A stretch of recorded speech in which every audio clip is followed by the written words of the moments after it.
I've mentioned before how I believe we get tested, but it's not that we're being tested for anyone other than ourselves. Although, in saying that, I hear that our twin flame mirrors these tests, but like everything else I discuss, I think it will mirror between our spiritual and physical. So, I'm going to refer back to my video, 5 Pivotal Steps of the Journey, which is part 25. I listed the process of growth through my journey at the time, and it started with step 1, recognizing imbalances, where I had recognized the things in my life and my behaviors and such that caused me to be misaligned with my authentic self. And I went through the steps of surrendering and learning about getting to my balance with my soul design, which my twin is a part of. And this even involved sensing his physical energy and learning to recognize that and bringing that into balance as well. And it's so intriguing when you get into this. So, as part of this, I went through immense healing and growth, and I began ascending with awareness and knowledge. A key point of my experience was learning to trust in my divinity, my higher self. And I had a really big moment of surrender at one point. It was then that I noticed a shift in my journey, and as a shared soul, I was shown how my twin flame was sharing in my growth and my healing and learning and balancing with our soul. Even if he didn't recognize or acknowledge our bond as a shared soul, he was coming to find his balance through his own path. Though around that time, I actually did receive a few signs and words that he was aware of the twin flame label, but he was in denial. So when that shift occurred, I began actually putting the things I'd learned into practice. But it was kind of like a trial run because I was waking up happy each day and keeping in high vibrations, and it seemed to come so easily for many, many months. Then later, when I started putting all of the occurrences of my journey together, I took this as that I was being shown how I can be in high vibrations and how it feels, getting used to that feeling. And I was seeing how this affected me throughout my day, moment by moment. And just like soul recognition, I believe it mirrors our journey and union by showing us how our vibrations are in our perception. And of course, because we're a shared soul, that perception is shared with our twin. So I learned how imbalances can affect us, but then we ascend through this and we're shown how we can rise above those imbalances.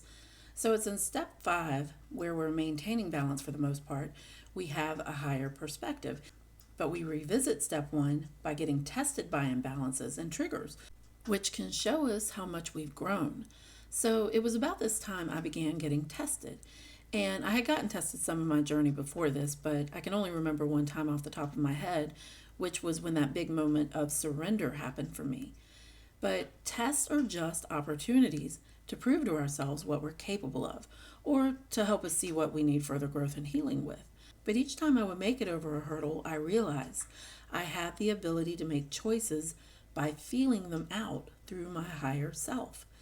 And as I went through maintaining balance more consistently and intentionally, where it wasn't as easy as it had been when I first started getting into those consistent higher vibrations earlier in my journey, I saw how I was being guided to actually do this on my own. And I bring up balance and imbalances frequently, but I may not always mention that I think the important thing is for us to have an awareness of feeling that resignation through our higher self. That comes from our heart and choosing to balance with that. And even when we don't, we recognize that as well. The important thing is that we're aware of it and we can choose to follow that resonation. So I started getting tested with small things at first, things that used to cause me to get out of balance in the past. And sometimes I failed and sometimes I succeeded. But again, the important thing was that I was aware, meaning I didn't just keep going through life not realizing that I wasn't being my true self. And that's part of presence. And a lot of people go through their entire day, each day or most days, not realizing that they've spent most of their time judging or resenting others or criticizing themselves. That's a big one. Being mad or confrontational, afraid, having a lack mentality, and so many other things that don't resonate with our authenticity. Yet they don't recognize this and they keep doing it. And this is part of why we're going through our journey, so we can help shift the world into that higher state of consciousness. So in recent months, I felt a shift occur from fairly consistent high vibrations to lower vibrations. And through my higher self, I understood this to be me feeling my twin going through his more prominent growth cycles, which are more involved with the 3D aspects of growth. I kept hearing my inner voice telling me to pull him in. This meant several things to me, but one thing was to help him go through this low vibrational growth by raising my own vibrations, which helps him raise his vibrations. And it seems that I've had more of a focus on healing, so I think that's probably having an impact on him right now. Then recently, I've noticed things coming at me that used to really stress me out or I'd get hung up on. And I was like, wait, I know what to do. And then I actually took joy in these challenges because I knew that they were just opportunities to practice taking that low vibrational feeling and raising it, and that this would be part of my journey and moving forward. And I really felt good about recognizing this and accomplishing getting to a feel good place within myself, no matter what was going on around me. Then I had something recently happen that actually triggered me, which involved my twin, and I didn't realize it triggered me until a friend mentioned it. But after giving it some thought, I think I was triggered briefly, and I'll share some of the details so I can discuss my reaction. So I came across an account for my twin flame's business, which I had only seen pics of him through the site we met on and certain parts of his life that he shared with me afterwards. And I never went looking for anything about him until a year and a half into my journey because of something I talked about in another video where I was led to send him something I'd written. But right as I was about to hit send, I heard, "Don't send it, it's for you." But it was after this that I reinstalled a social media platform, which was one of the ways we communicated outside of just our phone number. But I noticed his profile had changed to someone else's, so I figured he must have changed his phone because it's linked through that. I wouldn't be able to contact him even if I wanted to. So it was sometime later that I realized I might could find his business because I knew what area he lived in and what he did. And I didn't do a desperate or in-depth search. I felt good about where I was at the time. I just thought I'd search, and if something came up, okay, but nothing did, so I let it go. But recently, I installed a different social media to look at a recipe, and since his number was in my contacts, it showed up there. And it was for his home business, but there were some personal pics there too, one of which was a pic of him kissing his long-term significant other on the cheek, which I knew that's who she was because of what was in the description and the comments.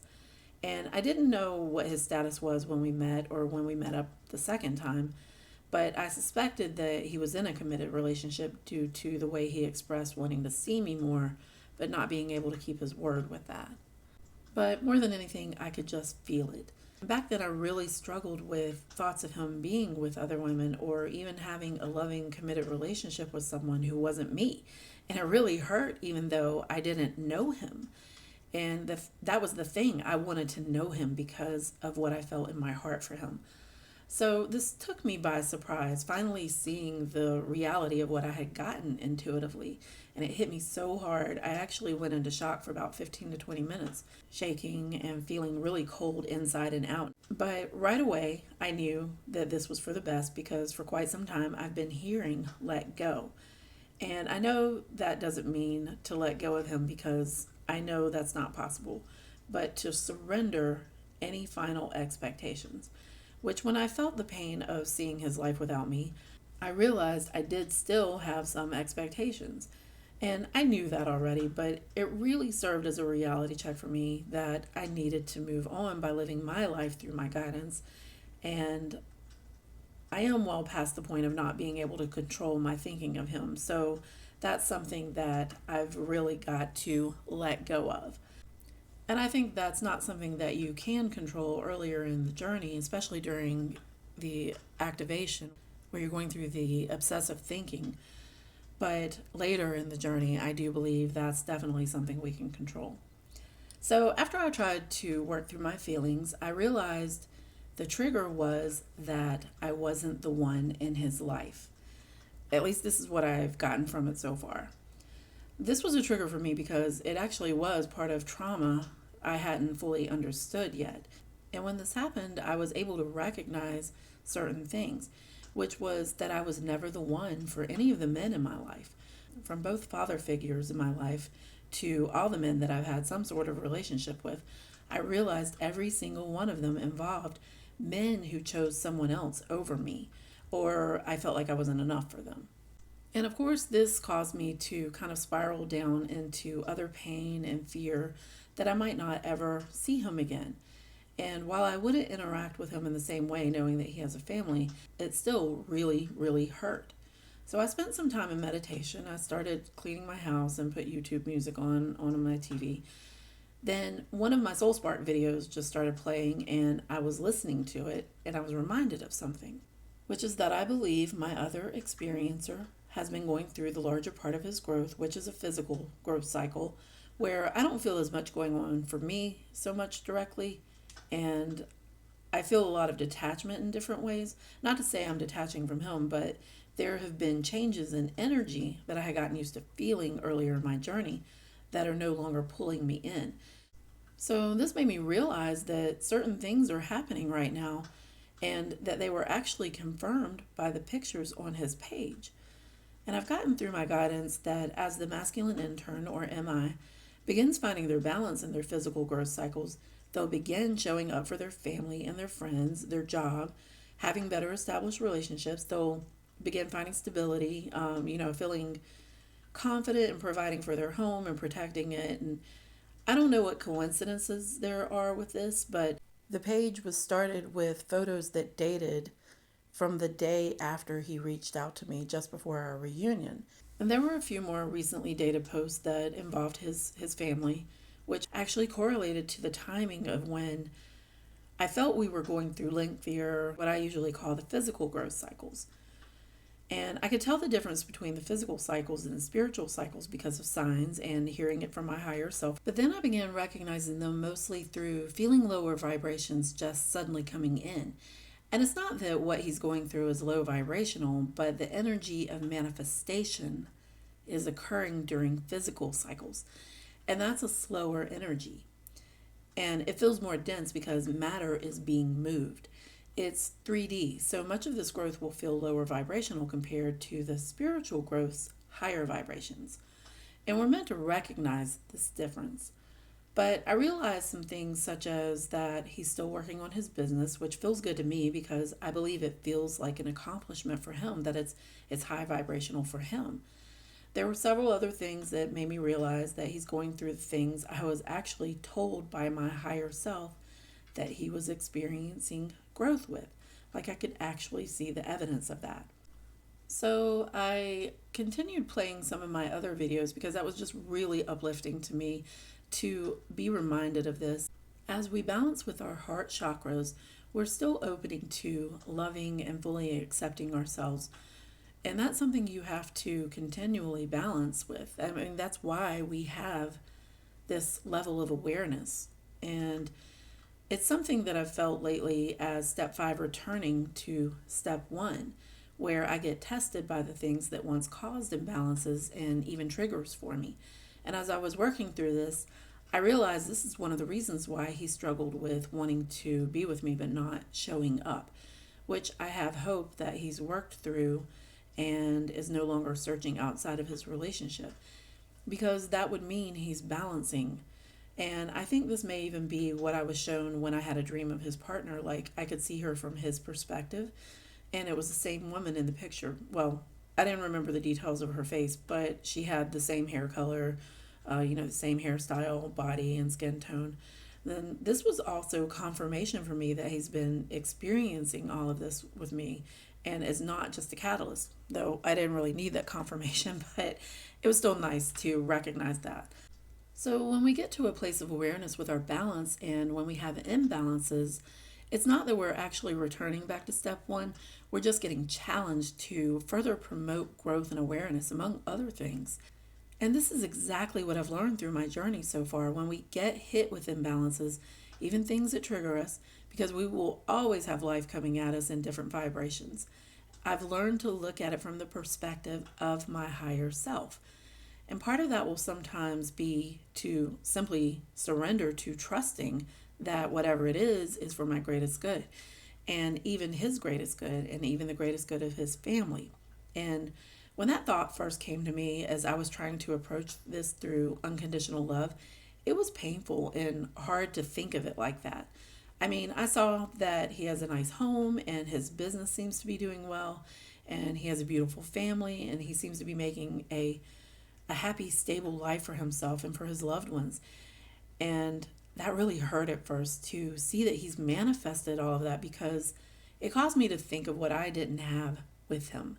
But I know from what I've been shown throughout my journey that he's doing what he's supposed to be doing. He's balancing with our divine energy, which manifests as divine masculine and divine feminine energetic traits. And I could easily blow it off as he's just doing that and it has nothing to do with our eternal bond, or even that people will always make things look good on social media. But I believe me and the one who shares my soul, our journey is about bringing spirit and body back to unity. And as one of us is guided with more spiritual growth, the other is guided with more 3D related growth. And balancing with our soul frequency, which is different from just being in high vibes, but includes awareness and knowledge and discernment and acting through our divine energy. And that balance brings us to union, which is not necessarily a romantic relationship, though I do believe that as part of the journey, when the physical and spiritual are in balance and harmony, there's something much more profound that occurs through union. And it is spiritual and it is physical. But that can manifest in different ways, of course, but I think it will always be both acknowledging their bond through unconditional love. And I've always tried to avoid looking at this dynamic through rose-colored glasses. So while I've heard things from my higher self, like that what I feel in my heart for him is felt by him as well, that it's mutual, I've also accepted the things that I didn't want to hear, such as it breaks my heart, but I can't be with you. Like I'd heard that several times telepathically. So with this added information I've received recently, it helped me to surrender more. And that means trusting that this is all a part of my journey and his too. And wherever it takes us, I'll remain open to my guidance, because at first glance, that info was devastating. But I heard my higher self say, if you could see what I see. And for my journey, I know that I can. I just have to keep my heart open to it. And in divine timing, I'll see this and so much more from the perspective of our shared soul.